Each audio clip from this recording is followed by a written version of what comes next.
उत्तर प्रदेश से एक बहुत अच्छी खबर आई है। उत्तर प्रदेश के जमदग्नीपुरम, जिसको जौना खान ने जौनपुर बना दिया था, वहां लगभग 100 कन्वर्टेड हिंदुओं ने वापस हिंदू धर्म स्वीकार कर लिया।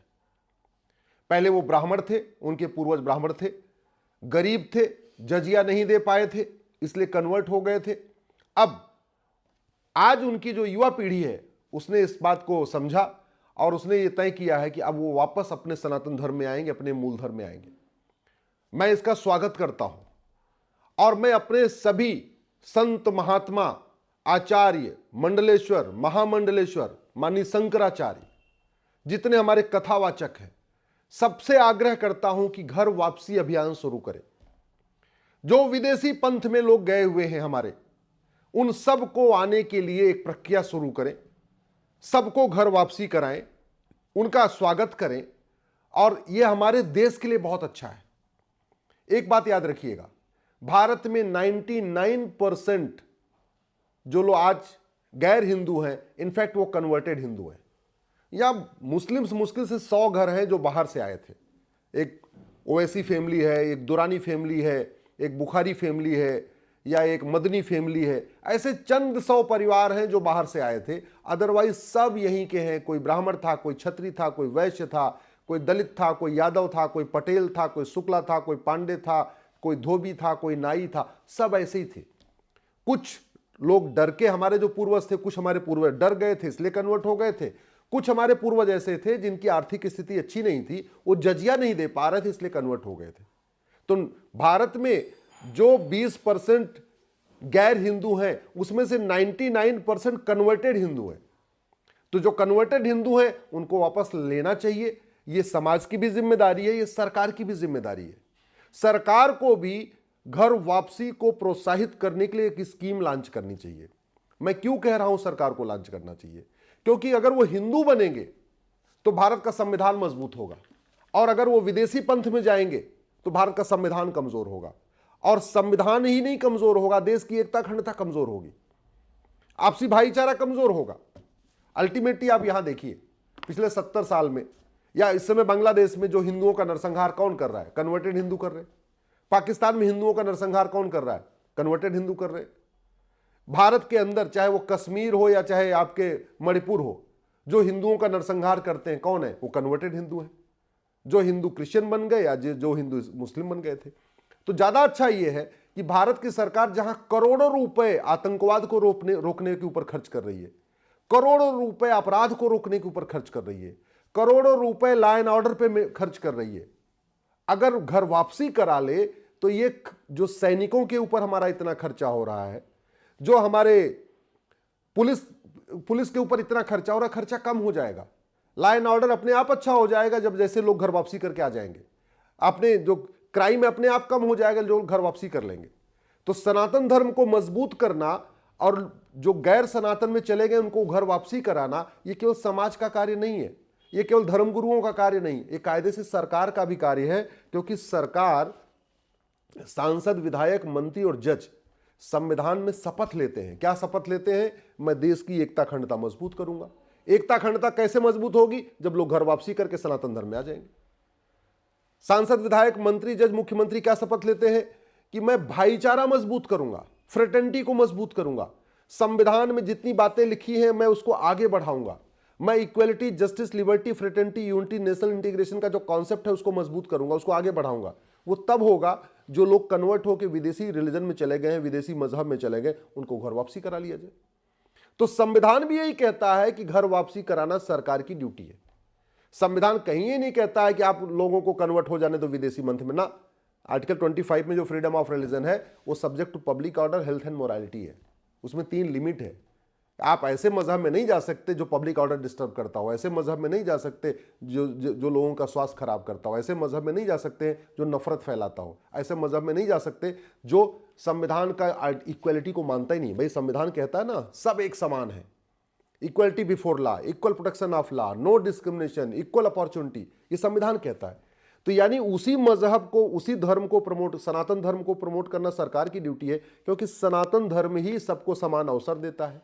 सनातन धर्म ही भाईचारा सिखाता है, सनातन धर्म देश की एकता अखंडता को मजबूत करता है, सनातन धर्म वंदे मातरम सिखाता है, सनातन धर्म नारी तू नारायणी सिखाता है।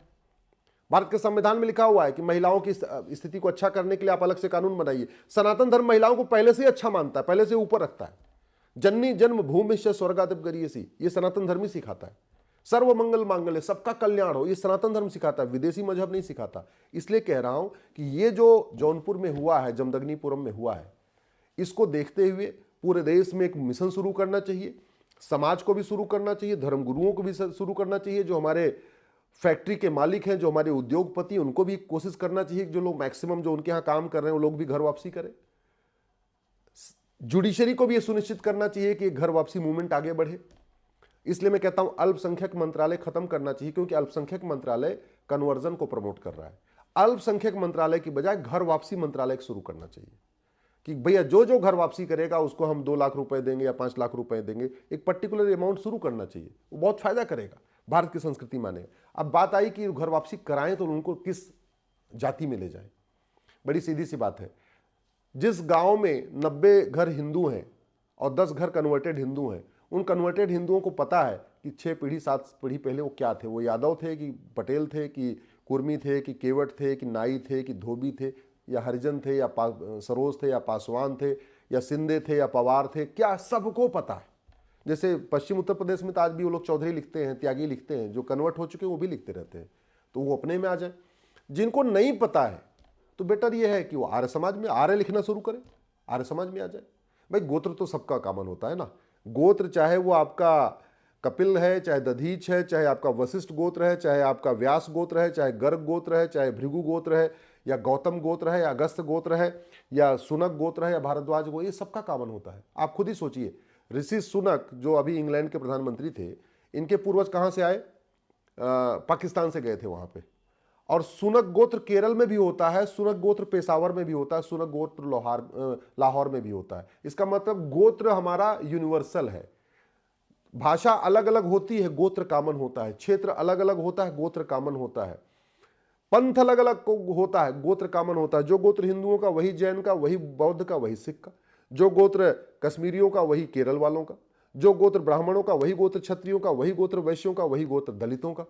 तो बेटर ये होगा अगर कास्ट जिसको पता है किस जाति से आया तो उस जाति में चला जाए। जौनपुर वालों को पता था कि वो दुबे थे या तिवारी थे या पांडे थे, वो उसमें वापस चले गए। जिनको नहीं पता है वो गोत्र अपनाए।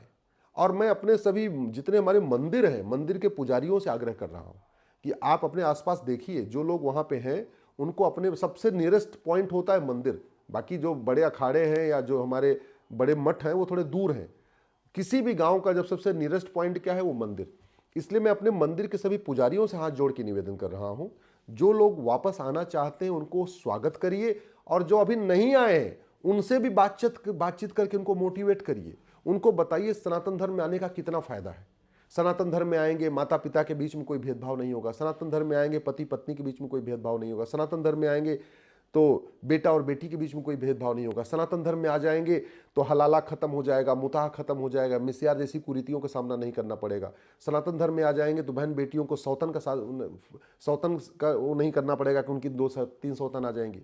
सनातन धर्म में आएंगे तलाक़े हसन नहीं होगा, तलाक़े हसन नहीं होगा, तलाक़े बाइन नहीं होगा, तलाक़े किनाया नहीं होगा। सनातन धर्म में आ जाएंगे तो जून के महीने में बुर्का नहीं पहनना पड़ेगा। जैसे पिता आराम से सर खोल के रखेगा, वैसे माता भी सर खोल के रखेगी। सनातन धर्म में आ जाएंगे तो जैसे पिता सूती कपड़ा पहनेगा बढ़िया, वैसे माता को भी पहनना पड़ेगा। ऐसा नहीं कि कपड़े साड़ी के ऊपर कुछ और बुर्का भी पहनना पड़ेगा। तो सनातन धर्म के फायदे हमारे सभी ऋषियों को, मुनियों को, जितने हमारे मठ मंदिर के पुजारी हैं, जितने हमारे कथावाचक हैं, जितने महामंडलेश्वर हैं, सबको सनातन धर्म का फायदा पब्लिकली बताना चाहिए कि सनातन धर्म में आने का क्या फायदा है। सरकार से भी निवेदन करता हूं, अल्पसंख्यक कल्याण मंत्रालय खत्म करिए, घर वापसी मंत्रालय शुरू करिए। और कोई स्कीम अगर लॉन्च करना है कि भैया ठीक है 5 लाख रुपए मिलेगा जो आदमी वापस सनातन धर्म में आएगा, तो लॉन्च करिए। भारत के लोग टैक्स देने के लिए तैयार है, इसमें कोई दिक्कत नहीं है। और सनातन धर्म को प्रमोट करने के लिए टैक्स खर्च भी किया जाता है। क्यों? क्योंकि Sanatan equality, justice, liberty, fraternity, unity, national integration सिखाता है। सनातन वो सारी बातें सिखाता है जो संविधान सिखाता है। तो संविधान का प्रचार करने के लिए, संविधान को मजबूत करने के लिए, देश की एकता अखंडता को मजबूत करने के लिए पैसा खर्च किया जाता है। तो सनातन में आने से देश की एकता अखंडता मजबूत होगी, भाईचारा भाईचारा मजबूत होगा, समता समानता समरसता मजबूत होगी, अपराध कम होगा, नफरत कम होगी, दंगे कम होंगे, पत्थरबाजी कम होगी। सनातन धर्म में आने से अलगाववाद, कट्टरवाद, जिहाद खत्म होगा। सनातन धर्म में आने से लव जिहाद खत्म होगा, ड्रग जिहाद खत्म होगा। सनातन धर्म में लोग आ जाएंगे तो धर्मांतरण अपने आप ही बंद हो जाएगा। सनातन धर्म में आ जाएंगे तो अराजकता खत्म होगी। इसलिए सनातन धर्म को प्रमोट करने के लिए सरकार को एक विशेष स्कीम लॉन्च करनी चाहिए। मेरा मानना है कि कम से कम प्रति परिवार 5 लाख रुपए देने के लिए एक स्कीम लॉन्च करनी चाहिए।